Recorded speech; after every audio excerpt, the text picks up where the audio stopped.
So hi, this is Vivek Mishra and you are watching my channel. तो भाई चालू करते हैं, वापस आते हैं अपनी सीरीज पे। और ये जो सीरीज है ये बन रही जा रही है इंटरमीडिएट माइक्रो इकोनॉमिक्स 1 की। सिंपल जी।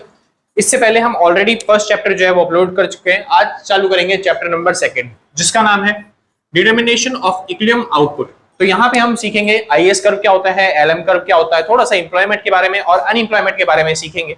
और सीखेंगे कैसे हम इक्विलिब्रियम और आउटपुट चलते हैं, निकालते हैं, कैलकुलेट करते हैं कि आउटपुट जो है वो इक्विलिब्रियम पे किसी देश में कैसे होता है, कैसे निकलता है। सिंपल सर, चलिए। और ये जो सीरीज है ये बीए के बच्चों के लिए, बीकॉम के बच्चों के लिए, सबके लिए बन रही है। बस मेक श्योर करना कि आपकी जो सेमेस्टर है वो कौन सा हो, 4th सेमेस्टर। अगर आपका 4th सेमेस्टर है तो आप आराम से पूरी प्लेलिस्ट चेकआउट कर सकते हो। अगर 4th सेमेस्टर नहीं है तो फिर बाकी सेमेस्टर के लिए भी हमने प्लेलिस्ट बना रखी है, आप जाके चेकआउट कर सकते हो। ठीक है जी। जो शुरू करते हैं फिलहाल। और चालू करने से पहले एक छोटी सी बात, अगर आप नोट्स परचेज करना चाहते हो, जरूरी नहीं इस सब्जेक्ट के, किसी भी सब्जेक्ट के अगर नोट्स परचेज करना चाहते हो तो इस नंबर पे कांटेक्ट करके जो भी मिनिमम अमाउंट होगा व्हाट्सएप पे पेमेंट करने के बाद आराम से नोट्स परचेज कर सकते हो। ज्यादा महंगा हम अमाउंट रखते नहीं है, मुश्किल से 150 से 200 के बीच में नोट्स होंगे। आप कांटेक्ट करोगे, क्या पता डिस्काउंट भी चल रहे हो तो आपको मिल जाएंगे सस्ते में भी। सिंपल जी। चलिए, तो एक बार कोशिश करना कि नोट्स भी ले लेना अच्छे तरीके से, आपको समझ में आ जाएगा टॉपिक्स। चलिए शुरू करते हैं चैप्टर आज। और चैप्टर में सबसे पहला टॉपिक जो आता है, अच्छा इस पूरे चैप्टर में बस आपको ये 4 टॉपिक सीखने हैं। जैसे ही आपने ये 4 टॉपिक सीख लिए वैसे ही आपका जो पूरा चैप्टर है वो कंप्लीट हो जाएगा, खत्म हो जाएगा। सिंपल, बहुत इजी चैप्टर है, समझिए ध्यान से। तो सबसे पहले बात आती है इंट्रोडक्शन की। इंट्रोडक्शन में मैंने जो पिछला चैप्टर आपको करवाया था लेबर मार्केट वाला, जिसमें मैंने लेबर्स के बारे में बताया था, एम्प्लॉयमेंट और अनएम्प्लॉयमेंट के बारे में आपको समझाया था। अब वहीं पे थोड़ी सी टर्म्स होती हैं लेबर के ऊपर, जैसे कि labour supply, labour force, employment, unemployment, थोड़ा सा मैं इनके बारे में और बता दूं तब हम चैप्टर को आगे बढ़ा पाएंगे। सिंपल, चलिए समझते हैं। सबसे पहले बात आती है पॉपुलेशन की। ये पॉपुलेशन क्या बला है, पॉपुलेशन क्या चीज होती है? पॉपुलेशन का मतलब होता है एक देश के अंदर जितने भी लोग रह रहे हैं, जिनसे आप डाटा कलेक्ट कर सकते हो, जिनसे आप इंफॉर्मेशन कलेक्ट कर सकते हो, उसको बोला जाता है पॉपुलेशन। हमारी इकोनॉमिक्स की भाषा में वो लोग जिनसे आप डाटा कलेक्ट कर सकते हो, इंफॉर्मेशन कलेक्ट कर सकते हो, देश के अंदर रहने वाले लोगों की संख्या क्या कहलाती है? पॉपुलेशन कहलाती है। सिंपल। या फिर लेबर सप्लाई के बेसिस पे अगर आप जानना चाहो तो पॉपुलेशन क्या होती है? वो लोग जो एक फिक्स्ड वेज रेट पे, क्या कह रहा हूं मैं, एक फिक्स्ड वेज रेट के ऊपर फिक्स्ड टाइम पीरियड में तैयार है किसी भी काम को करने के लिए, उसको क्या कहते हैं? उसको बोलते हैं पॉपुलेशन। यानी कि गवर्नमेंट ने जो रेट बताया उस रेट पे जो जो मजदूर काम करने के लिए रेडी हो रहे हैं तो वो सारे के सारे क्या कहलाएंगे? क्या कहलाएंगे? पॉपुलेशन। कोई दिक्कत तो नहीं? पक्की बात। मतलब एक तरीके से हमारे देश में जितने भी लोग काम करने के लिए रेडी हैं, तैयार हैं, वो सब क्या कहलाते हैं? पॉपुलेशन। अच्छा, देश में जितने भी लोग, अच्छा इसमें ये मैं कहता रहा हूँ कि काम करने के लिए तैयार हैं, लेकिन काम करने के लिए ऐसा भी होता है, कुछ लोग काम करना चाहते हैं, कुछ लोग काम करना नहीं चाहते हैं। दोनों को इसमें काउंट करा जाएगा क्योंकि वो रेडी हैं, गवर्नमेंट की तरफ से पूरा अलाउ है कि वो काम कर सकते हैं, लेकिन अपनी मर्जी है उनकी, वो काम करना नहीं चाह रहे, तो वो भी पॉपुलेशन के अंदर आते हैं। समझे? यानी 5 साल से लेके जो बड़े लोग हैं, जो 60-70 साल के, 80 साल के लोग हैं, वो भी अगर काम करना चाहें तो काम कर सकते हैं। वो सारी क्या कहलाती है? पॉपुलेशन। हाँ, गवर्नमेंट उनको अलाउ नहीं कर रही है कि भाई वो काम नहीं कर सकते, लेकिन वो भी पॉपुलेशन में आते हैं। चलिए वापस चालू करते हैं। मेन टॉपिक ये नहीं है। पॉपुलेशन के 2 पार्ट होते हैं। कितने पार्ट होते हैं? 2 पार्ट। सबसे पहला पार्ट होता है जिसको हम बोलते हैं वो लोग जो लोग काम करना चाहते हैं, यानी कि वांट्स टू डू वर्क, वो लोग जिनकी इच्छाएं हैं कि वो काम करें, और दूसरे वो लोग होते हैं जिनकी कोई इच्छा नहीं है काम करने की, जिनके पास काम करने की इच्छाएं नहीं है। पहले वो लोग होते हैं जो लोग काम करने की इच्छा रखते हैं, और दूसरे वो लोग हैं जो काम करने की इच्छा नहीं रखते। यानी कि पहली कैटेगरी उन लोगों की जो काम करना चाहते हैं, और दूसरी कैटेगरी उन लोगों की जो काम करना नहीं चाहते। जैसे फॉर एग्जांपल के तौर पे एक 50 साल का इंसान है जो काम करना चाहता है क्योंकि उसको काम चाहिए, उसको पैसे कमाने हैं, उसको अपने जीवन में बहुत अच्छे अच्छे सपने देखने हैं, उन सपनों को साकार करना है। सिंपल जी। तो वो इस कैटेगरी में बिलोंग करता है। एक 70 साल का इंसान है जो कि वो चाहता नहीं, क्योंकि वो चाहता है, उसने अपनी पूरी जिंदगी काम किया है, वो चाहता है कि मैं काम नहीं करना चाह रहा, मेरे को ऐसे ही छोड़ दिया जाए, मैं बेरोजगार घूम लूंगा, मैं भीख मांग के काम चला लूंगा। सिंपल जी। तो उसको इस कैटेगरी में डाला जाता है जहां पे लोगों की इच्छा काम करने की नहीं होती। सिंपल। चलिए आगे चलते हैं। अब देखिए, आपने नोटिस किया होगा वो लोग जो काम करने की इच्छा नहीं रखते उनको क्या बोलेंगे? कुछ आइडिया है आपको क्या बोला जाता है उनको? नहीं जी, उनको कुछ नहीं बोला जाता। क्यों? क्योंकि उनको कुछ बोलते तो वो बुरा मान जाते हैं। समझे? वहीं पे वो लोग जो काम करने की इच्छा रखते हैं, जो काम करना चाहते हैं, एक फिक्स वेज रेट पे, एक फिक्स टाइम पीरियड के दौरान जो लोग काम करने की इच्छा रखते हैं, इनको बोला जाता है लेबर सप्लाई। क्या बोलते हैं? Labour supply. तो लेबर सप्लाई क्या होता है? तीन चीजें याद रखना। एक फिक्स वेज रेट पे एक फिक्स टाइम पीरियड के दौरान जो लोग काम करने की इच्छा रखते हैं, जो लोग काम करना चाहते हैं, उसको क्या कहते हैं? Labour supply. मैं बता रहा हूं, ये जो लेबर सप्लाई है, कहीं और पे गूगल पे जाओगे ढूंढने के लिए बहुत मुश्किल पड़ेगा, आपको जल्दी से समझ में नहीं आएगा, समझे जी? तो इसलिए इजी वे में समझा रहा हूं ताकि आपको समझ में आ जाए अच्छे तरीके से। बाकी डेफिनेशन आप कहीं से भी ढूंढ सकते हो, चाहे तो यही वाले लिख सकते हो, समझे? तो लेबर सप्लाई क्या होता है? लेबर सप्लाई एक फिक्स वेज रेट के अंदर, एक फिक्स्ड कंट्री के अंदर, एक फिक्स टाइम पीरियड के दौरान जितने भी लोग काम करने की इच्छा रखते हैं, जितने भी लोग काम करना चाहते हैं, वो सारे लोग क्या कहलाएंगे? वो कहलाते हैं लेबर सप्लाई, समझे? और जो लोग काम करना नहीं चाहते उसको क्या बोलेंगे? उसको हम कुछ नहीं बोलते, समझे? उसको कुछ नहीं बोलते, वरना वो बुरा मान जाएंगे। आगे चलते हैं फिर से। जो लोग काम करना चाहते हैं वो लोग दो तरह के होते हैं। पहले वो लोग, देखो, काम करने को तो बहुत सारे लोग चाहते हैं। जैसे फॉर एग्जांपल मान लेते हैं एक देश है, एक देश में 5 तरह के लोग हैं। कितने तरह के लोग हैं? 5 तरह के, समझे जी? ये मान लेते हैं मेरे पिताजी, ठीक है जी, ये मान लेते हैं मेरी माता जी, ये मान लेते हैं मेरी सिस्टर, ये मान लेते हैं मैं, और ये हो गया मेरा भाई। तो देश में बहुत सारे लोग हैं, सिंपल जी, कोई दिक्कत नहीं।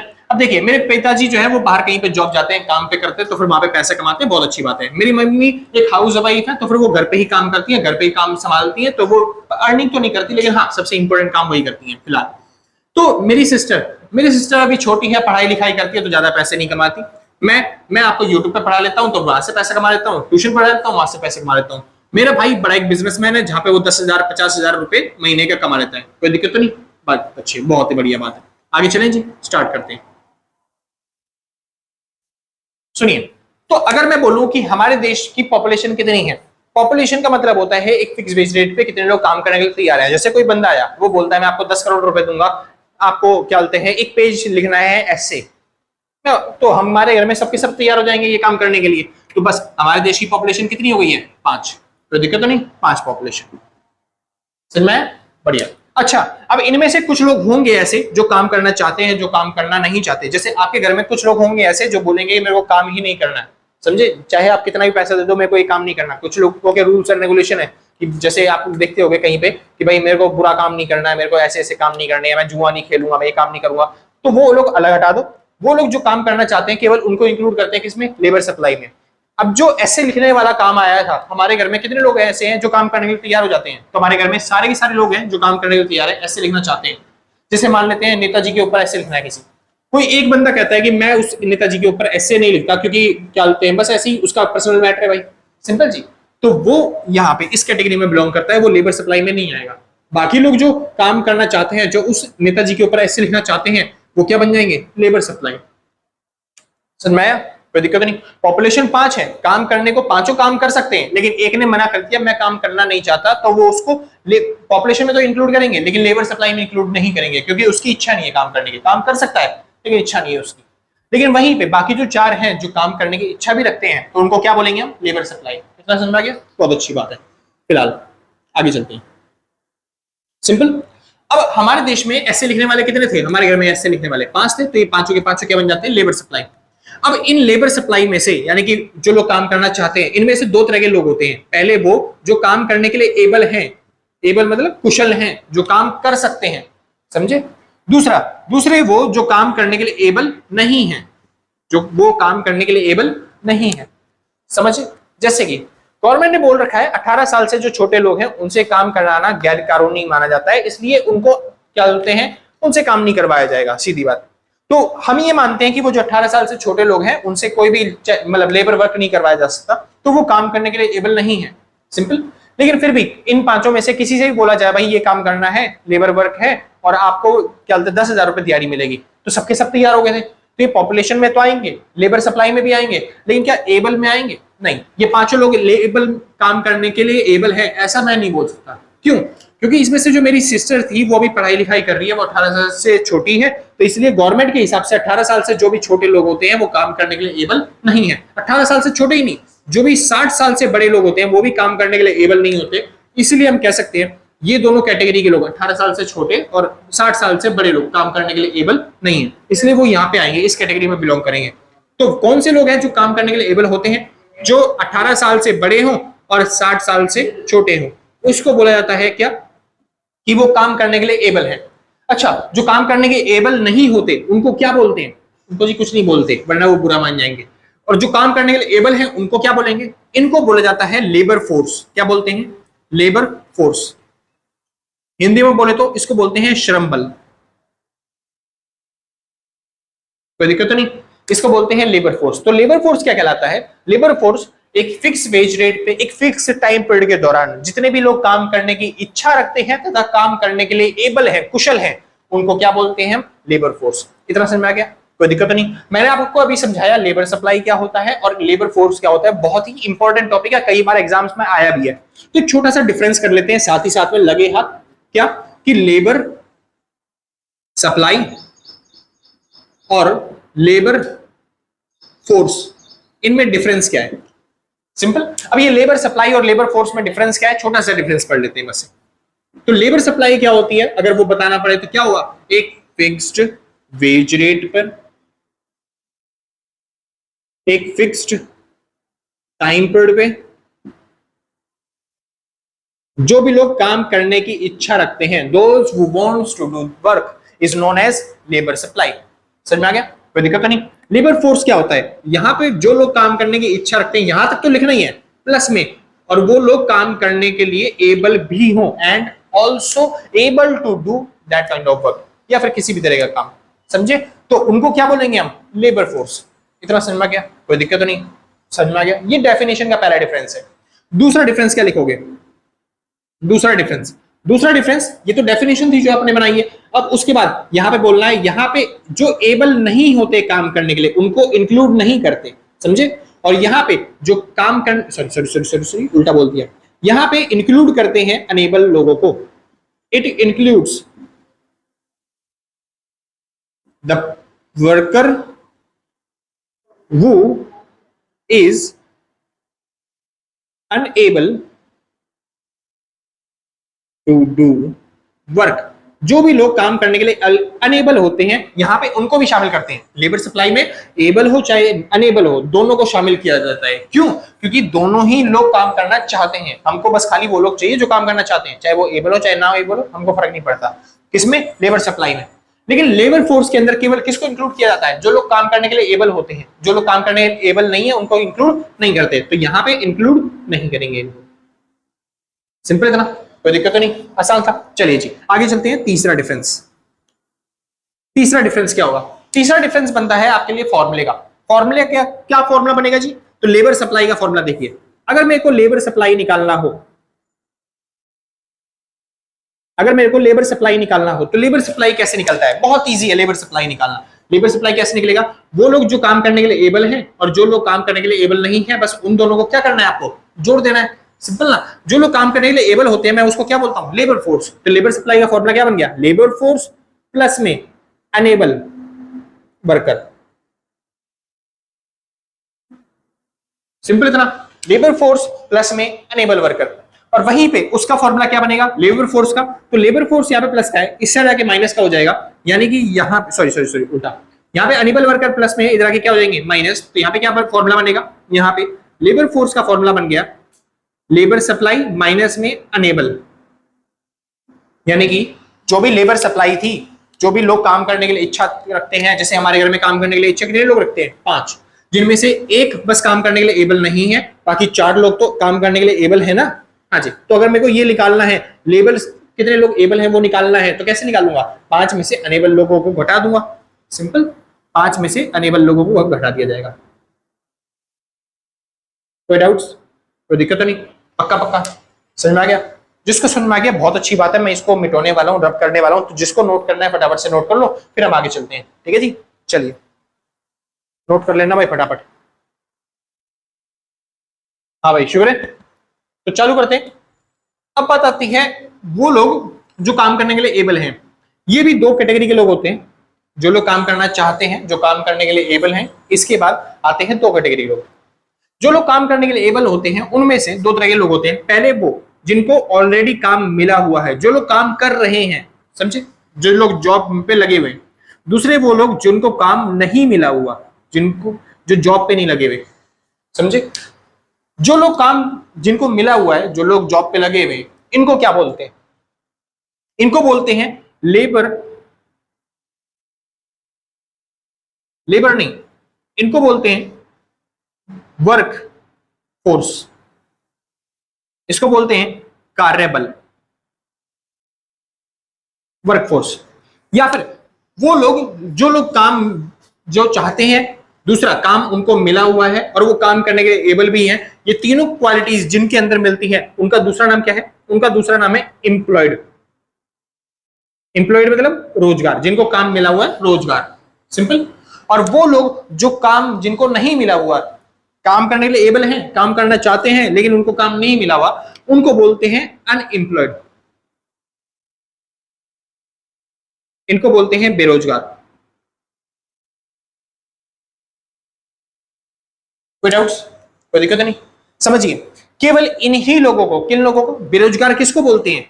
बेरोजगार उन लोगों को बोलते हैं जो काम जिनको नहीं मिला हुआ लेकिन उनके पास काम करने के लिए एबिलिटी है और उनके पास काम करने के लिए इच्छा है। अनएम्प्लॉयड लोग, बेरोजगार लोग केवल किसको बोलते हैं? जो लोग काम करना चाहते हैं, काम करने के लिए एबल हैं लेकिन उनको काम नहीं मिला हुआ, समझे? केवल उनको बोलते हैं अनएम्प्लॉयड, बेरोजगार। आप जिनके पास काम नहीं है, जो काम ही नहीं करना चाहते, समझे? जो लोग काम करना नहीं चाहते, आप उनको बेरोजगार नहीं बोल सकते। जैसे फॉर एग्जांपल के तौर पे मेरे दादाजी, ठीक है जी, उन्होंने पूरी जिंदगी काम किया, बहुत मेहनत से काम किया, लेकिन अब उनकी उम्र हो चुकी है 105 साल। क्या मैं उनसे इस उम्र में भी उनसे बोलूंगा दादाजी काम करना चालू कर दो? उनको बोलूंगा बेरोजगार कहीं को, काम नहीं करते, समझे? 105 साल हो चुके, पूरी जिंदगी काम करने के बाद इतने बुढ़े हो चुके हैं वो, तो अब वहां पे मैं उनसे काम नहीं करवाऊंगा, उसको बेरोजगार नहीं बोलते, क्योंकि पूरी जिंदगी जब तक उनके पास एबिलिटी थी काम करने की, उन्होंने किया। सिंपल जी, कोई दिक्कत तो नहीं। तो उसको क्या बोलेंगे भाई कि वो काम करना नहीं चाहते, बस खाली ये काम है, उनको अनएम्प्लॉयड नहीं बोल सकते।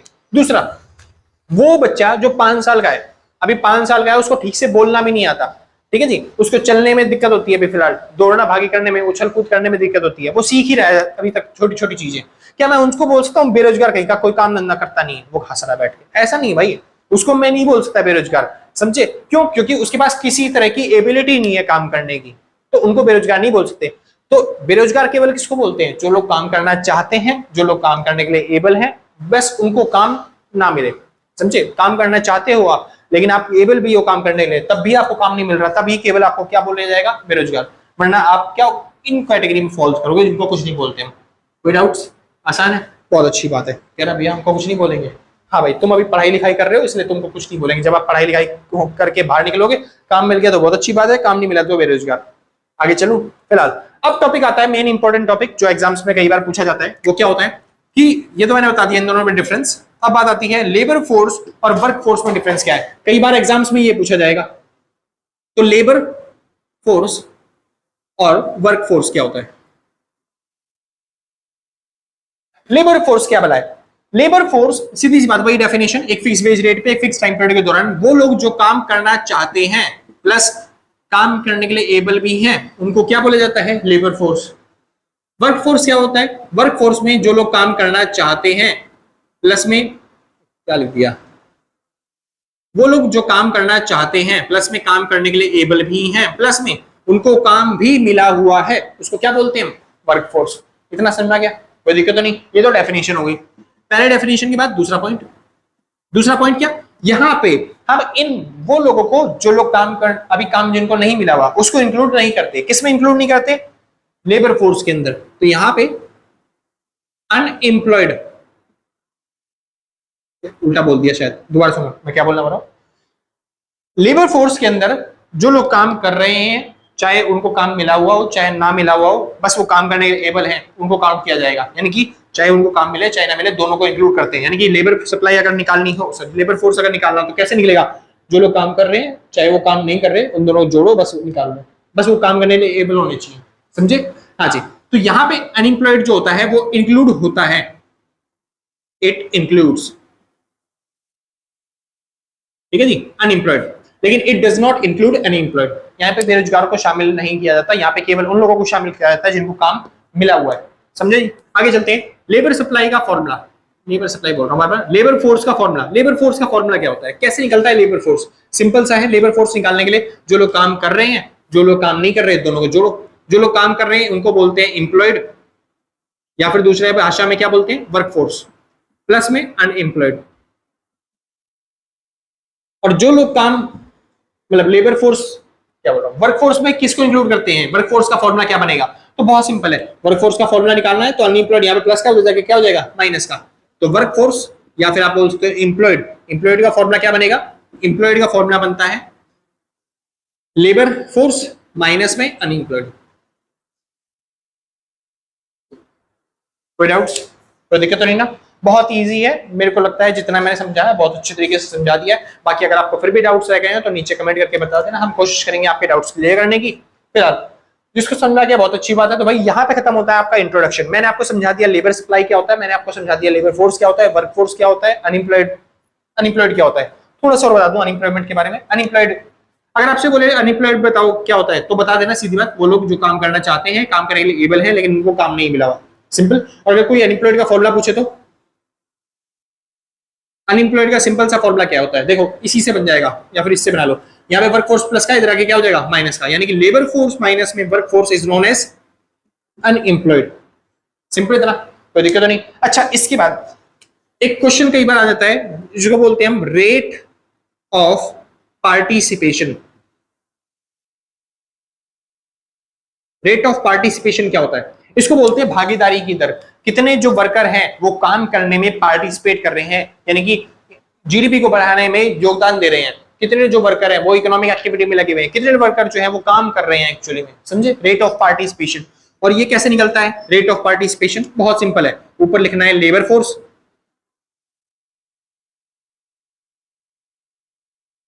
अपॉन में पॉपुलेशन मल्टीप्लाई में 100। इससे कैलकुलेट होकर आ जाएगा आपका रेट ऑफ पार्टिसिपेशन। कोई डाउट्स, तो दिक्कत नहीं, पक्का। अच्छा, इसके बाद एक वर्कर पॉपुलेशन रेशियो होता है, वो बहुत सिंपल है, आपको ऊपर लिखना पड़ेगा वर्कफोर्स, नीचे लिखना पड़ेगा पॉपुलेशन मल्टीप्लाई में 100, खत्म कर दोगे आप, सिंपल जी। चलिए, तो यहाँ पे खत्म होता है आपका फिलहाल पहला पॉइंट जिसको हम बोलते हैं इंट्रोडक्शन। अब थोड़ा सा मैं मिटाता हूँ, अब एक थ्योरी वाला कंसेप्ट आता है जिसको हम बोलेंगे अनएम्प्लॉयमेंट के टाइप्स, बेरोजगारी के प्रकार। यहाँ पे जो मैंने बेरोजगार बताया, बेरोजगार क्या होता है, अब इनके टाइप्स जानना जरूरी है कि कितने तरह के बेरोजगार होते हैं, समझे। तो जिसको नोट करना है फटाफट से नोट कर लेना, फिर हम आगे चलेंगे टाइप्स ऑफ अनएम्प्लॉयमेंट पे। सिंपल जी, फटाफट नोट कर लो भाई। अब टॉपिक का नाम आता है types of unemployment. Types of unemployment मतलब होता है बेरोजगारी के प्रकार। अब बेरोजगारी कितने तरह की होती है वो बस खाली मैं बताते जाऊंगा और आप समझते जाना बेरोजगारी क्या होती है। ये ज्यादातर क्वेश्चन नहीं आता, हाँ अगर आ गया 6वें नंबर में तो आप लिख पाओगे। इनमें मैं बताऊंगा 10 के आसपास अनएम्प्लॉयमेंट के टाइप्स। अब उसमें से जितने भी आपको याद रहे पेपर तक तो वो कर आना, ठीक है जी। तो टाइप्स ऑफ अनएम्प्लॉयमेंट में सबसे पहला इजी बताता हूं ताकि आपको याद करने में आसानी हो। सुनिए, सबसे पहला होता है rural unemployed. Rural unemployment, rural unemployment मतलब क्या होता है, वो लोग जो रूरल एरियाज में रहते हैं यानी गांव देहात के एरियाज में रहते हैं और फिर भी बेरोजगार हैं, उनको काम धंधा नहीं मिल रहा, उसको बोलते हैं रूरल अनएम्प्लॉयमेंट। यानी कि यहाँ पे क्या बोलते हैं, जो लोग ग्रामीण इलाकों में रहते हैं, गांव में रहते हैं, रूरल एरियाज में रहते हैं और फिर भी क्या बोलते हैं उनके पास वर्क नहीं है, काम नहीं है करने के लिए, उसको क्या बोलते हैं, गांव में रहने वाले लोगों को जो उनके पास काम नहीं है उनको क्या बोलेंगे, रूरल अनएम्प्लॉयमेंट। साथ ही में आता है urban unemployment. Urban unemployment, urban मतलब होता है शहर के अंदर, तो शहरी बेरोजगारी, तो शहर के अंदर जो भी लोग रहते हैं प्लस में उनके पास वर्क ना हो तो उनको क्या बोलते हैं जी, अर्बन अनएम्प्लॉयड। सिंपल जी। चलिए, इसके बाद आता है एजुकेटेड अनएम्प्लॉयमेंट। एजुकेटेड अनएम्प्लॉयमेंट मतलब क्या होता है, जो लोग पढ़े लिखे हैं यानी कि शिक्षित जो हैं और फिर भी उनको काम नहीं मिल रहा तो उसको क्या बोलेंगे, उसको बोलते हैं एजुकेटेड अनएम्प्लॉयमेंट। सिंपल। तीसरा अनएजुकेटेड,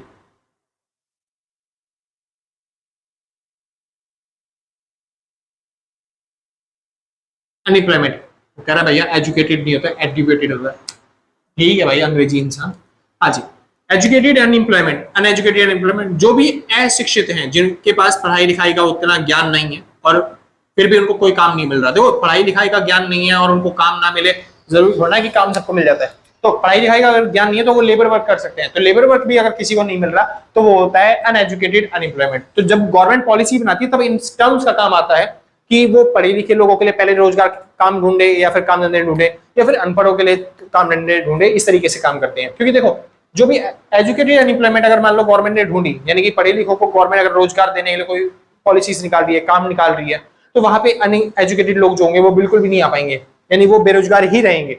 यानी अगर गवर्नमेंट ने कोई पॉलिसी निकाली पढ़े लिखों के लिए तो खाली पढ़े लिखे लोग भर पाएंगे, या फिर गवर्नमेंट अगर ऐसा कर सकती है दोनों को जॉब प्रोवाइड करने के लिए एक पॉलिसी निकाले जिससे मतलब एजुकेटेड भी और एजुकेटेड भी दोनों ही भर सकते हैं। जैसे कई बार क्या होता है पुलिस की भर्ती जो होती है उसमें पढ़े लिखे अनपढ़ लोग दोनों ही भर सकते हैं। कौन सी कांस्टेबल की निकलती है कि आप जिसमें ज्यादा पढ़ाई लिखाई की जरूरत नहीं, थोड़ा बहुत पढ़ाई लिखाई की जरूरत होती है वगैरह, भैया भर के देखो कितना कंपटीशन होता है, कितना पढ़ना पड़ता है, मेरे को पता है। लेकिन जो स्टार्टिंग में निकाली गई थी वो ऐसी निकाली गई थी कि कोई भी बंदा 10वीं की मार्कशीट लेके आ जाओ और आराम से आप कर सकते हो।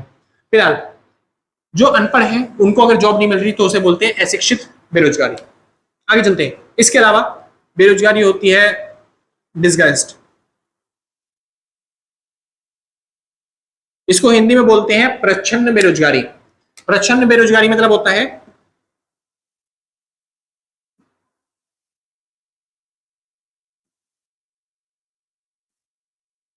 प्रच्छन्न बेरोजगारी का मतलब होता है छिपी बेरोजगारी, यानी जो लोग बेरोजगार तो हैं लेकिन वो अभी भी छिपे हुए हैं, वो दिखाई ही नहीं रहे कि मैं बेरोजगार हूं। जैसे हम लोग तो खुला बोल देते हैं कि हम बेरोजगार हैं, हमारे पास काम धंधा है ही नहीं जी, गवर्नमेंट हमको काम धंधा दे दो तो हम पैसा वैसा थोड़ा कमाना चालू करते हैं। लेकिन कुछ लोग ऐसे हैं जिनके पास काम धंधा सच में नहीं है लेकिन वो छिपे हुए हैं, वो दिखाते हैं जी हमारे पास बहुत काम धंधा है। जैसे फॉर एग्जाम्पल के तौर पर समझिए एक खेत है जिसमें क्या बोलते हैं एक पति पत्नी थे जो पूरे खेत में खेती वेती करते थे, अनाज बोते थे और प्रोडक्शन लेके आते थे। तो इनका उत्पादन जो होता था वो होता था 100 किलो का। अनाज कितना आता था? 100 किलो। सिंपल। अब इनके मान लेते हैं 10 बालक हो चुके हैं। अब ये जो 10 बालक हैं ये भी इन्हीं के साथ हेल्प करने के लिए खेत में ही काम करते हैं, कोई जुताई का, सिंचाई का, मार्केट में जो सामान है उसको बेच के आने का, क्योंकि ये बुढ़े हो चुके हैं माँ बाप, तो ये 10 बालक भी इनकी हेल्प करते हैं। अब हमने पूछा कि पहले जो तो तुम 2 थे तब भी 100 किलो अनाज उगाते थे, अब ये 10 बालक तुम्हारे इसी खेत में काम में लग गए हैं तभी भी 100 किलो अनाज आ रहा है। तो एक काम करो आप 2 की जगह मान लो 4 रख लो, बाकी जो 6 बंदे हैं उनको बाहर भेज दो कि वो बाहर से पैसा कमा के लाके अपने घर के अंदर दे सकते हैं, जिससे इनकम बढ़ेगी, देश की जीडीपी बढ़ेगी। तो क्या बोलते हैं बाप दादा कहने लगे जी हमारे पास जमीन है, हमारे पास खेती है, इतना अनाज हमारे पास आता है, बैठे बैठे हमारे बालक खा सकते हैं। और जी हमारे बालक फ्री नहीं है, मतलब ऐसे वेले नहीं है, वो खेती में लगे हुए हैं जी। इस पहले जो थे ना वो हम बाहर वालों से लेबर लाके फिर उनसे काम करवा लिया करते थे, अब घर लेबर नहीं लाने पड़ते, अब घर के मजदूर लग जाते हैं। ऐसे ऐसे बहाना देके उन्होंने बोला जी हमारे बालक अभी फ्री नहीं है, अभी काम करने की जरूरत नहीं है, उन्हें खेत में बहुत पैसा आ रहा है। समझे जी? तो अब ये देखो खुद यहाँ पे 10 बालक मान लो 4 बालक लगा भी देते तो 6 बालक जो है ना वो फ्री में वहां पे लगे हुए हैं। वो एक तरीके से अगर वो ना भी होते तब भी उतना ही आउटपुट आता, और अब वहां पे लगे हुए हैं तब भी वो उतना ही आउटपुट आ रहा है, यानी जीडीपी तो नहीं बढ़ रही, इनकम तो नहीं बढ़ रही ना। तो इस तरह के ये जो 6 बंदे हैं ना इनको क्या बोला जाएगा? प्रच्छन्न बेरोजगारी, छिपी बेरोजगार। समझ में आ गया? चलिए जी आगे चलते हैं। भाई देखो जो वर्ड मेरे को लगता है कि ऐसे ऐसा मुश्किल है आपको समझ में नहीं आएगा वो मैं समझा देता हूँ, बाकी ये छोटे छोटे सिंपल है, ये तो आप खुद समझ सकते हो ना अपने आप। चलो इसके बाद चलते हैं आगे। अगला आता है स्ट्रक्चरल अनएम्प्लॉयमेंट। स्ट्रक्चरल अनएम्प्लॉयमेंट इसका मतलब क्या होता है? इसको बोलते हैं आधारिक संरचना बेरोजगार, संरचनात्मक बेरोजगार। यानी कि जब भी क्या होता है कंपनी में या फिर इंडस्ट्रीज में बहुत ही ज्यादा बदलाव आने लग जाते हैं और उन बदलावों के कारण जो लोग हैं वो बेरोजगार हो जाते हैं, उनको बोलते हैं संरचनात्मक या फिर स्ट्रक्चरल अनएम्प्लॉयमेंट। जैसे फॉर एग्जांपल कोई एक बंदा था जो कि क्या बोलते हैं पुराने जमाने में ब्लैक एंड व्हाइट टीवी हुआ करते थे ना, उनको ठीक करने का काम करता था, यानी कि मैकेनिक था किनका? ब्लैक एंड व्हाइट टीवी का। अब धीरे धीरे इंडस्ट्री चेंज हो रही थी, कलर टीवी आ रहे थे, एलसीडी एलईडी आ रही थी, तो हमने बोला जी आप भी थोड़ा अडॉप्ट करो और क्या बोलते हैं नई नई टेक्नोलॉजी, नए नए टीवी जो है उनको ठीक करना सीखो। लेकिन इन्होंने अडॉप्ट किया ही नहीं, ये कह रहे हैं नहीं जी ब्लैक एंड व्हाइट टीवी आता है, मैं उसी में खुश हूँ, मेरे पास बतेरा पैसा आ रहा है इससे। लेकिन अब चल के देखो क्या हो गया, अब क्या बोलते हैं एलईडी टीवी, एलसीडी टीवी, ये सब चीजें आ गई हैं, ब्लैक एंड व्हाइट टीवी कोई देखता नहीं है। तो स्ट्रक्चरल में चेंज होने की वजह से जो स्ट्रक्चर था पूरा टीवी इंडस्ट्रीज का, उनमें चेंज होने की वजह से कुछ लोग क्या हो गए? बेरोजगार। और इस तरह की बेरोजगारी को क्या बोलते हैं? Structural unemployment. आगे चलते हैं। शुक्र है। स्ट्रक्चरल अनएम्प्लॉयमेंट के बाद आता है भाई फ्रिक्शनल अनएम्प्लॉयमेंट। अब स्ट्रक्चरल अनएम्प्लॉयमेंट की तरह ही है फ्रिक्शनल अनएम्प्लॉयमेंट, थोड़ा सा परिवर्तन है। जैसे कई बार क्या होता है, आप कहीं पे जॉब कर रहे हो, कहीं पे काम कर रहे हो, अब मकान मालिक को या फिर जो कंपनी का मालिक है, एम्प्लॉयर जो है, उसको कोई चेंजेस करनी है, तो वो नहीं चाहता कि आप उस कंपनी में काम करो, आपको वो निकालना चाहता है। तो ऐसा तो नहीं है कि तुरंत ही आपको एक जॉब छोड़ने के बाद तुरंत ही आपको दूसरी जॉब मिल जाएगी, समझे? तो एक दो महीने के लिए तो आप बेरोजगार रहोगे। तो वो जो एक दो महीने के लिए आप बेरोजगार रहोगे ना, ऐसा नहीं है कि आपको जॉब नहीं मिलेगी, जॉब तो मिलेगी आगे एक दो महीने बाद ही। तो वो जो एक टाइम पीरियड के लिए आप बेरोजगार रहे, छोटे समय के लिए बेरोजगार रहे, क्यों रहे वो बेरोजगार? क्योंकि आपको एक जॉब छोड़नी पड़ी दूसरी जॉब को पकड़ने के लिए। तो बस इस तरह की, क्योंकि आप यहाँ पे फ्रिक्शन कर रहे हो, एक जगह से आप दूसरी जगह पे जा रहे हो, घर्षण कर रहे हो, तो इस वजह से आपको क्या होना पड़ा, थोड़ी देर के लिए बेरोजगार। इसको बोलते हैं फ्रिक्शनल अनएम्प्लॉयमेंट, समझे जी? जैसे मैं दिल्ली में जॉब करता था, मेरी बैंगलोर में जॉब लग गई, अब मेरे को दिल्ली से बैंगलोर शिफ्ट करा जा रहा है, मेरी कंपनी वहां पे बुला रही है मेरे को, तो यहाँ से शिफ्ट करने में मेरे को एक डेढ़ महीना लगेगा। अब वो जो शिफ्टिंग का जो मेरा एक डेढ़ महीने का टाइम बर्बाद होगा, उसके मेरे को सैलरी थोड़ी ना देगा कोई। वो जो एक डेढ़ महीने की सैलरी आती है या फिर जो एक दो महीने की बेरोजगारी होती है, उसको बोलते हैं फ्रिक्शनल अनएम्प्लॉयड। सिंपल जी, बहुत अच्छी बात है। आगे चलते हैं। इसके बाद आती है बात किसकी, बेरोजगारी को, कौन सी? अगला होता है सीजनल अनएम्प्लॉयमेंट। सीजनल अनएम्प्लॉयमेंट मतलब क्या होता है, कई बार लोग मौसम के हिसाब से बेरोजगार हो जाते हैं। कह रहा मौसम के हिसाब से बेरोजगार हो रहे हैं? हाँ जी, मौसम के हिसाब से। जैसे गर्मियों के मौसम के अंदर जो स्वेटर बनाने वाली कंपनियां होती हैं वो बेरोजगार हो जाती हैं, या फिर जो ठंडियों के मौसम के अंदर आइसक्रीम बेचने वाले होते हैं लोग, वो बेरोजगार हो जाते हैं। तो जो मौसम के हिसाब से काम करते हैं लोग, व्यापारी, वो लोग क्या हो जाते हैं वहां पे, बेरोजगार। सीजनल अनएम्प्लॉयमेंट बोलते हैं इसको। सिंपल जी। उसके बाद आता है क्रोनोलॉजिकल। क्रोनोलॉजिकल अनएम्प्लॉयमेंट, इसको बोलते हैं चिरकालीन बेरोजगार। जो भी लोग छोटे समय के लिए, छोटे टाइम पीरियड के लिए बेरोजगार हो जाते हैं, उसको बोलते हैं क्रोनोलॉजिकल अनएम्प्लॉयमेंट। और इसी जैसा है आता है बिल्कुल एक, उसको बोलते हैं वो क्या बोलते हैं, occupational, occupational unemployment. Occupational unemployment मतलब क्या होता है, इसको बोलते हैं ऑक्यूपेशनल अनएम्प्लॉयमेंट मतलब क्या होता है, कोई ओकेजन आ जाता है, ऑक्यूपेशनल बोल रहा हूं, ओकेजनल आता है, सॉरी सॉरी सॉरी, ऑक्यूपेशनल नहीं है, ओकेजनल है। ओकेजनल अनएम्प्लॉयमेंट, कई बार क्या होता है, लोग कुछ ऐसे ओकेजन आ जाते हैं जिसकी वजह से लोग क्या हो जाते हैं, बेरोजगार होते हैं, उसको बोलते हैं ओकेजनल अनएम्प्लॉयमेंट। कि वो हमेशा बेरोजगार नहीं है, कुछ ऐसे ओकेजन आ गए, जैसे कि ना पूरे टाइम पे मिस्त्रियों को काम मिला हुआ है, एकदम से बारिश का मौसम आ गया, तो फिर वो कुछ ओकेजन के उस पर बेरोजगार हो जाते हैं। वो कह रहे हैं वो तो सीजनल अनएम्प्लॉयमेंट भी होता है। सीजनल अनएम्प्लॉयमेंट में खाली मौसम देखा जाता है, लेकिन ओकेजनल में कुछ शादी ब्याह वाला कोई प्रोग्राम आ गया घर में, तो मैं पूरे टाइम आपको पढ़ाने का काम कर रहा हूँ, मेरे को जॉब मिली हुई है, लेकिन शादी ब्याह का टाइम आ गया तो उस टाइम पे मेरे को छुट्टी लेनी पड़ेगी। तो कोई ओकेजन आ जाता है जिस टाइम पे मेरे को छुट्टी लेनी पड़ती है, उसको बोलते हैं ओकेजनल अनएम्प्लॉयमेंट, समझे? तो ये सब है अनएम्प्लॉयमेंट के टाइप्स। इनमें से जितने भी आपको याद रहे उतने आप पेपर में लिख के आ सकते हो, जितने आपको आते हो, जितने आपको क्या लगेगा कि भाई हाँ मैं इसको अच्छे तरीके से एक्सप्लेन कर पाऊंगा, उनको कर लेना तैयार। सिंपल जी, बढ़िया। उसके बाद अब चालू करते हैं भाई ISLM मॉडल, उसके बाद चालू करेंगे interaction between AD and AS curve. Simple जी, चलिए सबसे पहले ISLM मॉडल तैयार करते हैं, और सबसे इंपॉर्टेंट टॉपिक है, काफी बार एग्जाम्स में आया भी है, तो अच्छे तरीके से समझने की कोशिश करना, ठीक है, वरना जल्दी सब समझ में आना मुश्किल हो जाता है। ठीक है जी, जिसको नोट करना है फटाफट से नोट कर लो, फिर हम आगे चलते हैं। हाँ भाई, तो शुरू करते हैं। अब आते हैं अपने टॉपिक पे। अब बात आता है ISLM मॉडल की। अब देखो ISLM मॉडल कई बार आप कई जगह पे वीडियोस देख के आओगे या फिर प्लेलिस्ट कहीं पे चेकआउट करके आओगे, जल्दी से आपको समझ में नहीं आएगा, क्योंकि या तो वीडियो बहुत ज्यादा बड़ी होगी, वहां पे आपको 5-6 वीडियो देखनी पड़ेगी, तब जाके आपको कुछ टॉपिक समझ में आएगा। मैं सिंपल वे में, क्योंकि मेरे को एक ही वीडियो के अंदर खत्म करना है सारी चीजें, ताकि आप पेपर में जल्दी क्लियर कर पाओ, तो मैं जितना शॉर्ट हो सकता होगा उतना शॉर्ट करके अच्छे तरीके से आपको समझाने की कोशिश करूंगा। ठीक है जी, चलिए तो फटाफट एक बार शुरू करते हैं और जल्दी जल्दी खत्म करते हैं। सबसे पहले बात आती है मार्केट की। सुनिए, बेसिकली मार्केट जो होती है वो दो तरह की होती है। एक होती है गुड्स मार्केट, जहां पे हम बेसिकली ये मान लो आप कि हम गुड्स का व्यापार करते हैं, जहां पे हम चलते हैं, सामान बेचते हैं, आलू टमाटर प्याज व्याज जहां पे आप लेते हो, वही मार्केट क्या कहलाती है, गुड्स मार्केट। अच्छा, जरूरी नहीं है कि आलू टमाटर प्याज ही खरीदते हो वहां पे जाके मार्केट, मैं उस मार्केट की बात कर रहा हूँ जहां पे आप ईट रोड़ी बजरी ये सब लेके आते हो अपना मकान बनाने के लिए, घर बनाने के लिए। मैं उस मार्केट की बात कर रहा हूँ जहां पे आप शीशे वीशे लेके आते हो, कोई गैलरी वैलरी बनाने के लिए, छज्जे पे कंस्ट्रक्शन करने के लिए, कैबिन वैबिन बनाने के लिए लकड़ियां जहां से लेके आते हो, उस मार्केट की बात कर रहा हूँ। यानी जहां पे बेसिकली कोई भी आप सामान खरीद के लेके आते हो जहां से, उस मार्केट को बोलते हैं गुड्स मार्केट, समझे? दूसरी होती है मनी मार्केट। मनी मार्केट क्या होती है? मनी मार्केट वो मार्केट होती है जहां पे केवल लेन देन, खरीद और बेच जो होती है वो केवल और केवल किसकी होती है? मनी की। यानी ऐसी मार्केट जहां पे मनी ही खरीदी जाती है और मनी ही बेची जाती है, इस तरह की मार्केट को क्या बोलते हैं? मनी, मतलब मनी मार्केट। सिंपल था, कोई दिक्कत नहीं, सिंपल भाषा में समझा रहा हूं। मैंने नहीं बता रहा अभी आपको कि गुड्स मार्केट किसने दिया या फिर मनी मार्केट जो कंसेप्ट है किसने दिया, ISLM मॉडल लेके कौन आया था, ये सब आपके एग्जाम्स में आएगा भी नहीं। यूजीसी नेट करने जाओगे तब वहां पे एक एक नंबर में पूछेंगे। अभी एक नंबर के क्वेश्चन नहीं आते आपके एग्जाम्स में, अभी एग्जाम्स में आएंगे बड़े बड़े क्वेश्चन, तो उनमें फोकस करते हैं सीधा। तो जो मार्केट होती है वो दो तरह की होती है, पहली होती है गुड्स मार्केट और दूसरी क्या होती है? Money market. जो गुड्स मार्केट होती है ना, ये आपको सिखाएगी IS कर्व कैसा होता है। क्या सिखाएगी आपको? IS कर्व कैसा होता है, समझे जी? और साथ ही में, हाँ ठीक है ठीक है, और ये जो मनी मार्केट होती है ये आपको सिखाती है LM कर्व कैसा होता है। कौन सा कर्व? LM कर्व कैसा होता है। सिंपल इतना, कोई दिक्कत नहीं।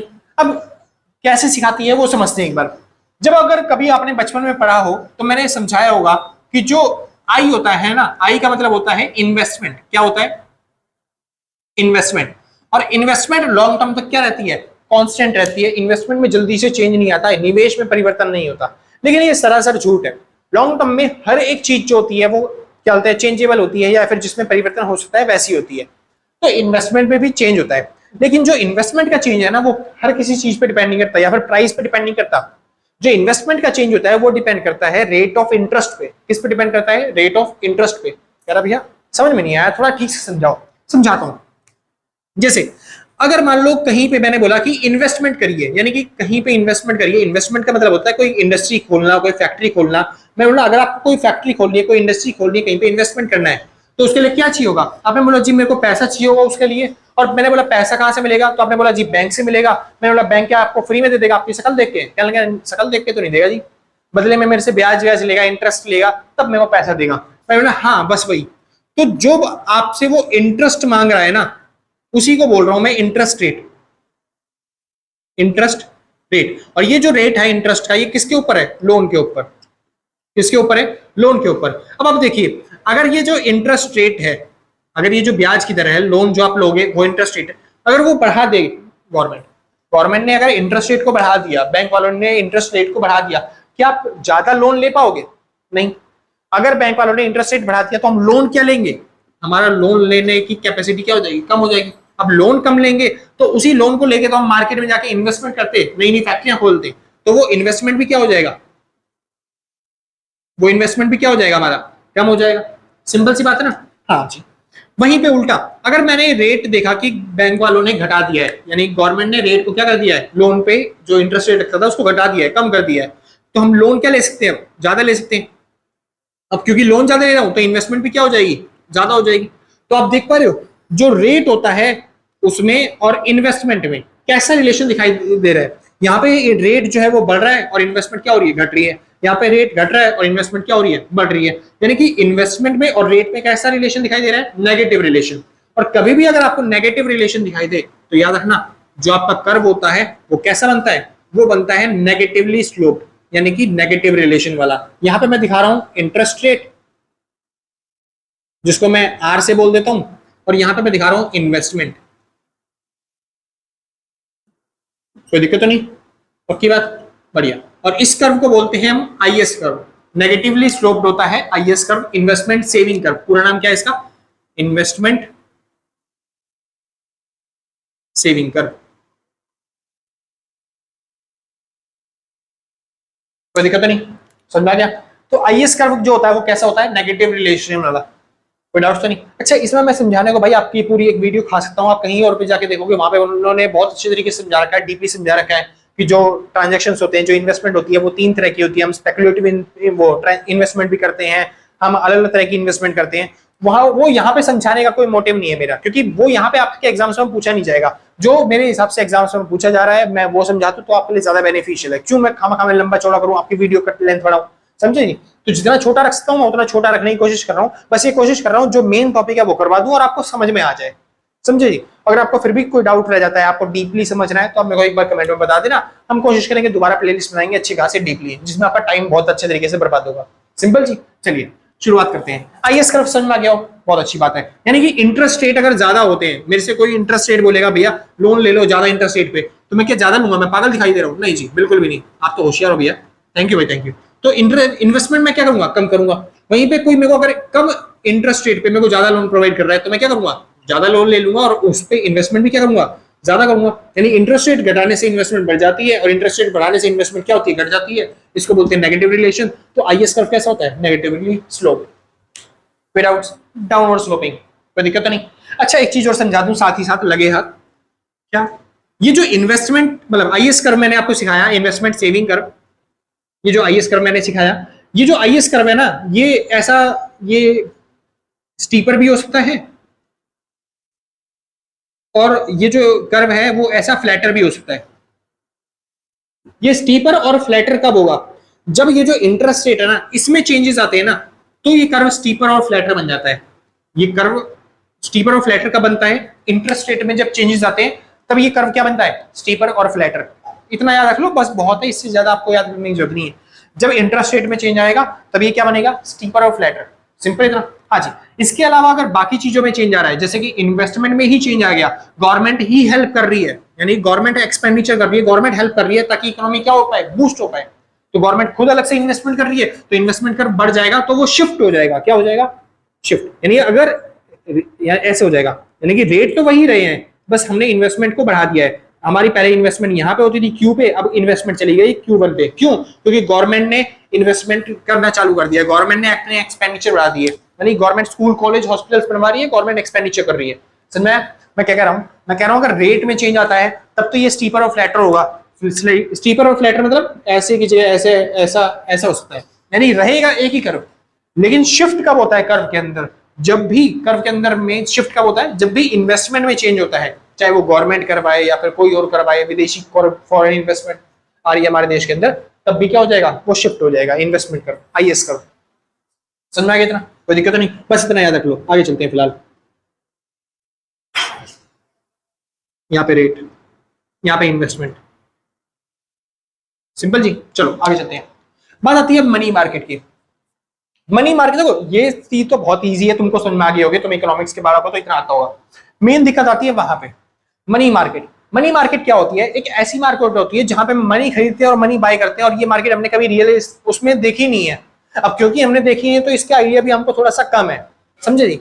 तो इस वजह से मैं थोड़ा सा ज्यादा फोकस करूंगा कि आपको ये समझा पाऊं कि एलएम कर्व कैसे बना ठीक से, सिंपल है ना। चलो बहुत अच्छी बात है। अब जो मनी मार्केट होती है ना, यहाँ पे सारा रोल होता है किसका, आरबीआई का। किसका, आरबीआई का, क्योंकि आरबीआई ही कंट्रोल कर रही है मनी मार्केट को। क्योंकि आप खुद देखो, क्या आपके पास डॉलर्स है, मतलब वो नहीं जो आप ऐड देखते हो टीवी में, मैं उसकी बात नहीं कर रहा, मैं डॉलर्स की बात कर रहा हूँ, नोट जो होते हैं।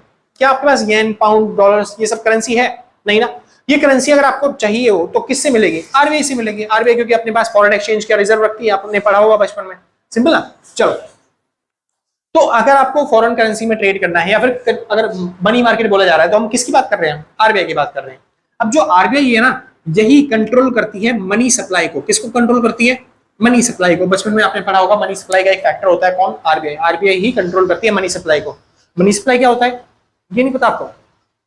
मनी सप्लाई का मतलब होता है एक देश में एक पॉइंट ऑफ टाइम पे कितना पैसा है। मनी सप्लाई को डिनोट किया जाता है M1 से। M1 का फॉर्मूला होता है C प्लस में DD प्लस में OD। भाई ये समझाने लग गया फिर तो मैं पूरी जिंदगी निकल जाएगी मेरी यहाँ पे, ठीक है जी। तो मैं मेन टॉपिक समझा देता हूँ, ठीक है, इसको छोड़ देता हूँ फिलहाल, ठीक है। ये सब जब करवाएंगे ना तब करवा देंगे आराम से। इसका मतलब और कुछ नहीं है, कैश प्लस में डिमांड डिपॉजिट प्लस में अदर डिपॉजिट बाय आरबीआई। तो ये सब चीजें आप कहीं पे मनी सप्लाई सर्च करोगे, आपको छोटी सी वीडियो मिल जाएगी। ये इंपॉर्टेंट है भी नहीं, पेपर में नहीं आएगा ये, इसको छोड़ दो, ठीक है। मेन इस पे फोकस करो।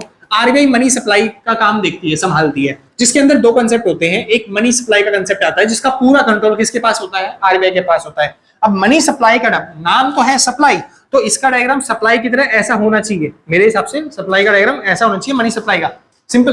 लेकिन ऐसा नहीं होता, क्यों, क्योंकि जो मनी सप्लाई है ना, हाँ, रेट, इन्वेस्टमेंट या फिर आउटपुट। तो अब चाहे रेट चाहे बढ़ जाए, और देखो रेट बढ़ाएंगे तो इन्वेस्टमेंट ज्यादा करनी चाहिए, रेट कम करेंगे तो इन्वेस्टमेंट कम करना चाहिए, ऐसा सप्लाई कर्व होना चाहिए, सिंपल जी, मनी सप्लाई का।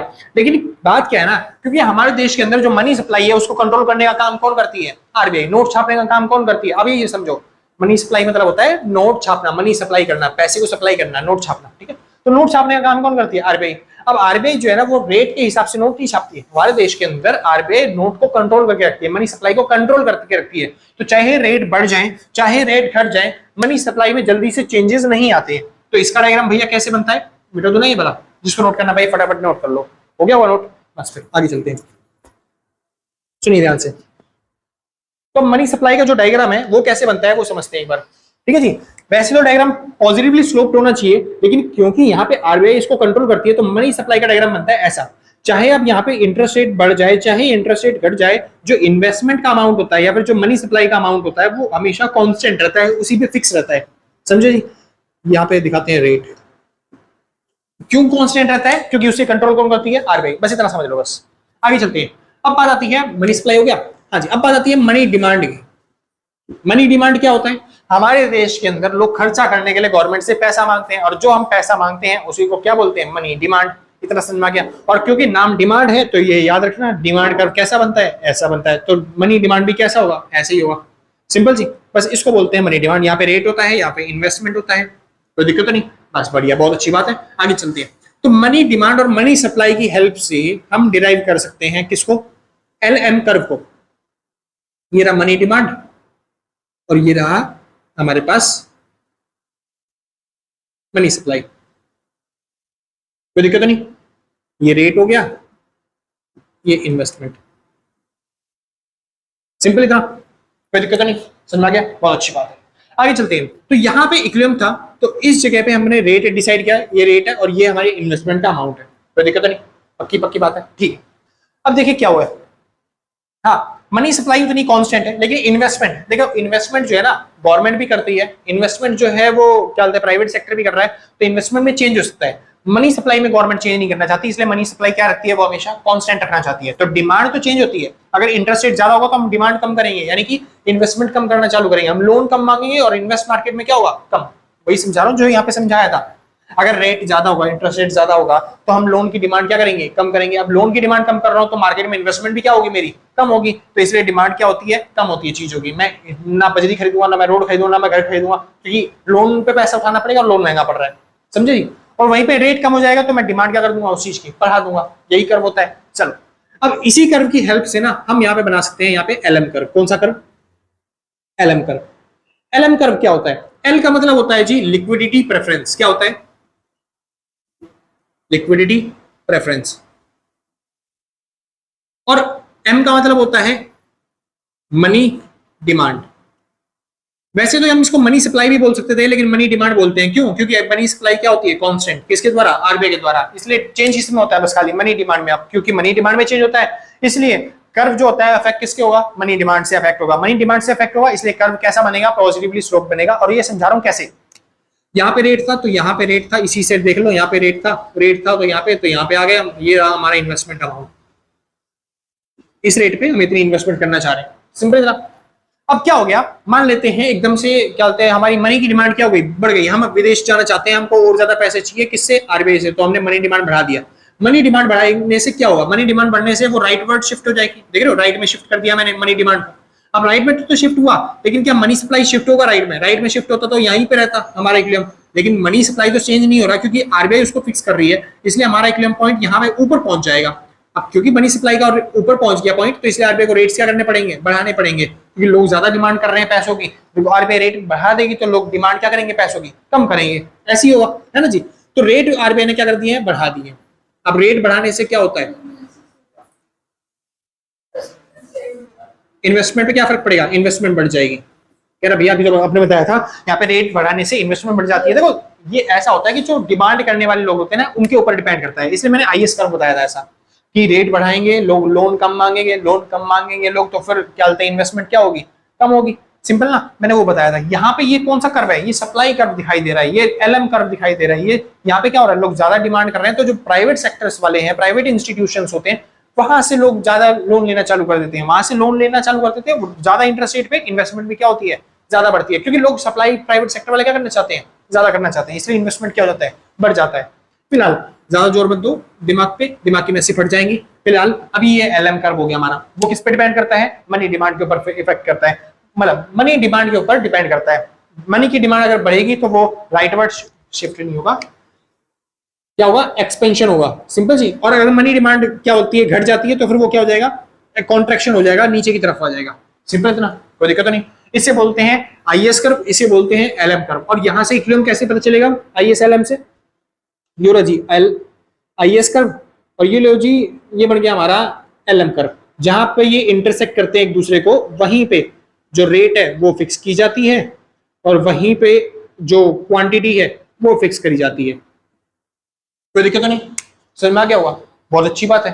ठीक है जी। और इसी रेट से, क्योंकि देखो मनी मार्केट और मनी, क्या बोल रहा हूँ, मनी मार्केट और क्या बोलते हैं गुड्स मार्केट के अंदर, दोनों के अंदर रिलेशन होता है। देखो पहले जो थ्योरी थे ना इकोनॉमिक्स थे, उनका क्लासिकल थ्योरी का मानना होता है, तीन तरह की अप्रोच होती है क्या बोलते हैं इस इकोनॉमिक्स के अंदर। एक होती है क्लासिकल अप्रोच, दूसरी होती है मॉडर्न अप्रोच, जिसे क्या बोलते हैं, किसने दी थी, किन्स सर ने दी थी। ठीक है जी। तीसरी अप्रोच भी आती है, आगे बताऊंगा। फिलहाल तो ये जब थ्योरी है ना, जब ये स्टार्टिंग में थ्योरी बनी थी, तो इसका मतलब होता है, ये कहते थे कि गुड्स मार्केट और मनी मार्केट दोनों अलग अलग है, उनका एक दूसरे से कोई रिलेशन नहीं है। लेकिन अब क्योंकि मॉडर्न थ्योरी आ चुकी है, मॉडर्न अप्रोचेज आ चुकी हैं, ISLM मॉडल आ चुका है नया निकल के, तो इस वजह से हम कह सकते हैं कि गुड्स मार्केट और मनी मार्केट में दोनों में रिलेशन है। और इसी वजह से हमको ये डायग्राम बना के दिखाना पड़ता है, IS और LM का मॉडल का डायग्राम बना के इंटरेक्शन करके आपको रेट और क्वांटिटी कह रहा हूं, यहाँ पे इन्वेस्टमेंट आता है।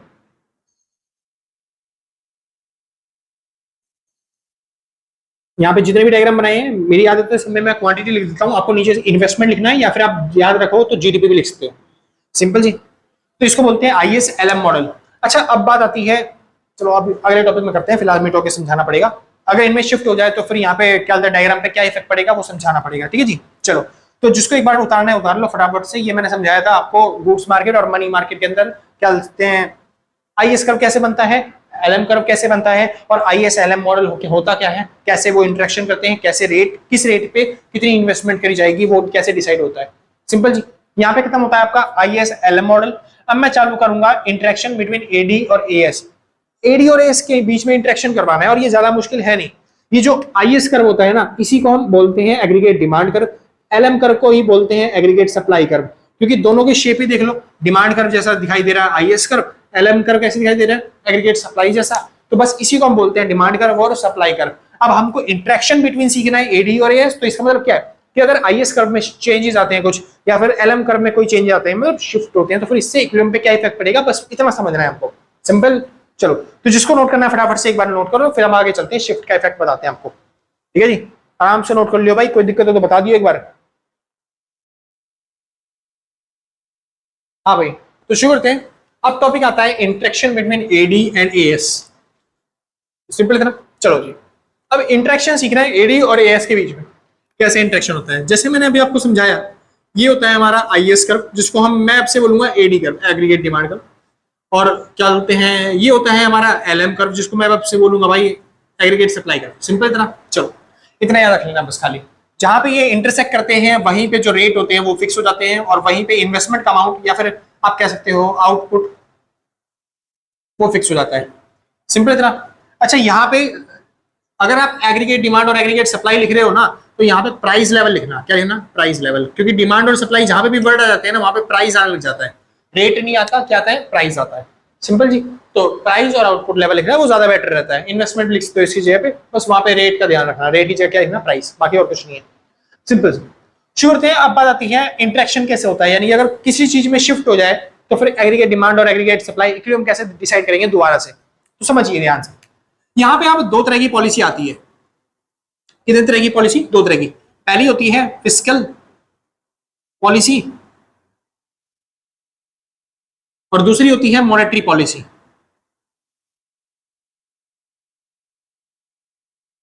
अब फिस्कल पॉलिसी और मॉनेटरी पॉलिसी में डिफरेंस क्या है, छोटा सा समझ लो एक बार क्या होता है ये चीज। फिस्कल पॉलिसी, अगर डिमांड और क्या बोलते सप्लाई में चेंज करना चाहते हो, या फिर क्या बोलते हैं कोई चेंज हो जाए, तो फिर उसको कंट्रोल भी करना होता है। और कंट्रोल करने के लिए अगर गवर्नमेंट कोई कदम उठाती है, तो माना जाता है, इसको बोलते हैं फिस्कल पॉलिसी। क्या बोलते हैं? Fiscal policy. यानी गवर्नमेंट कुछ काम कर रही है, गवर्नमेंट में कोई चेंजेस करे, गवर्नमेंट के द्वारा कोई भी चेंजेस किए जाते हैं, उसको बोलते हैं फिस्कल पॉलिसी।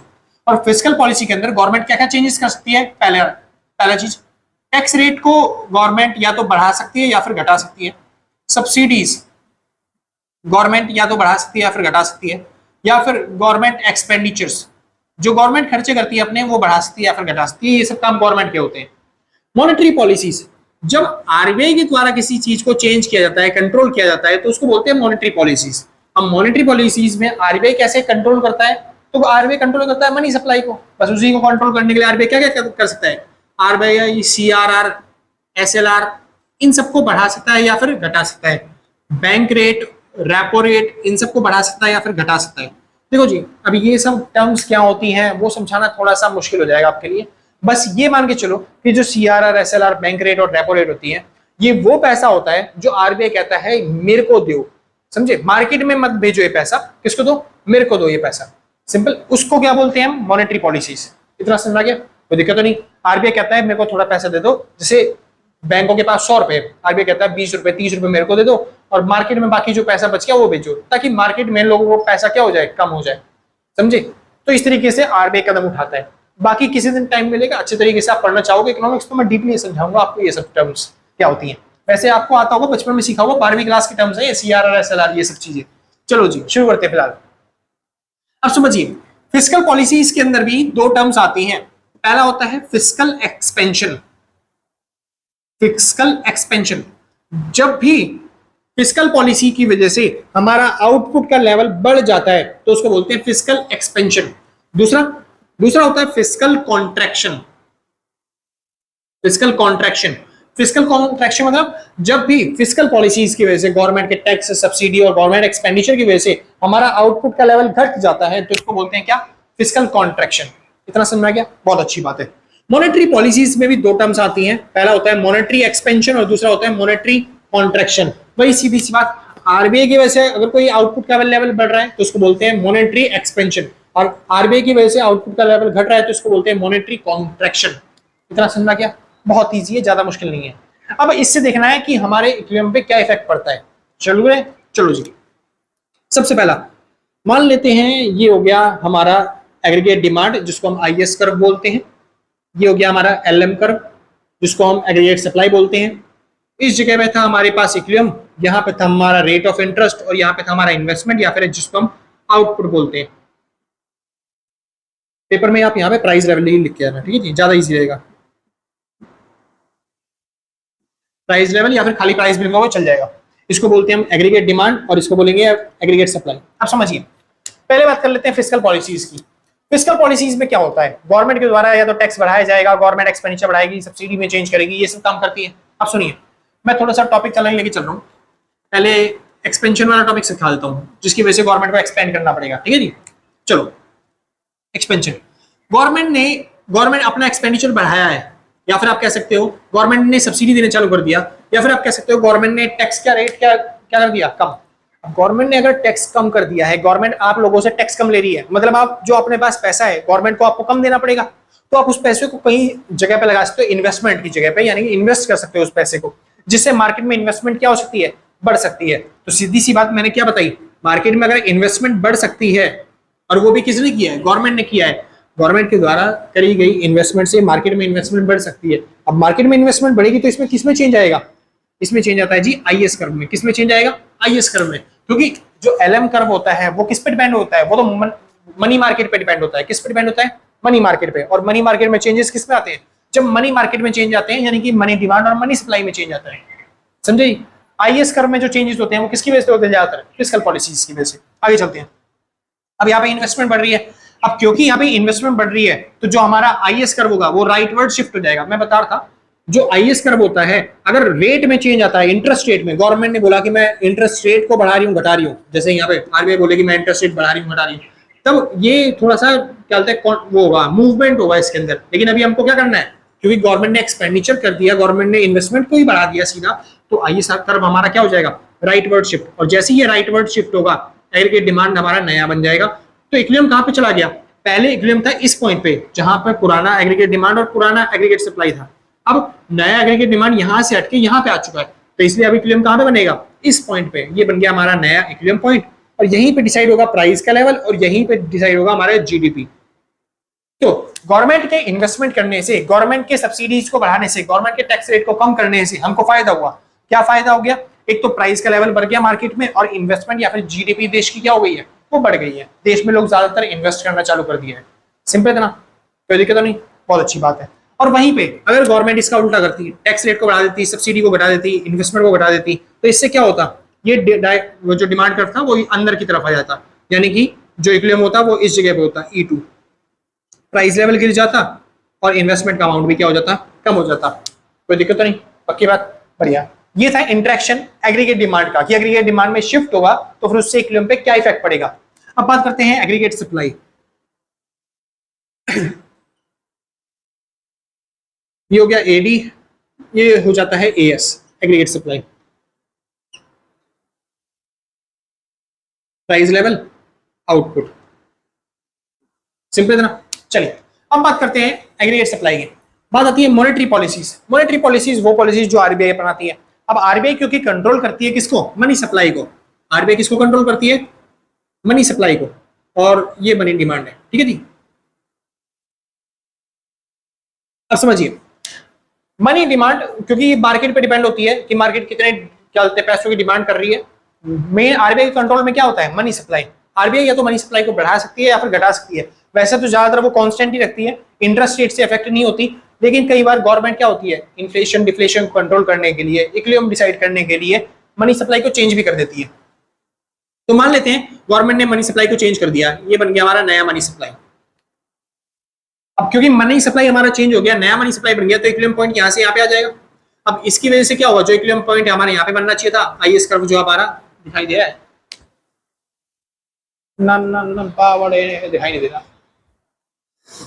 दोबारा करते हैं एक बार यहाँ पे, दोबारा सुनो।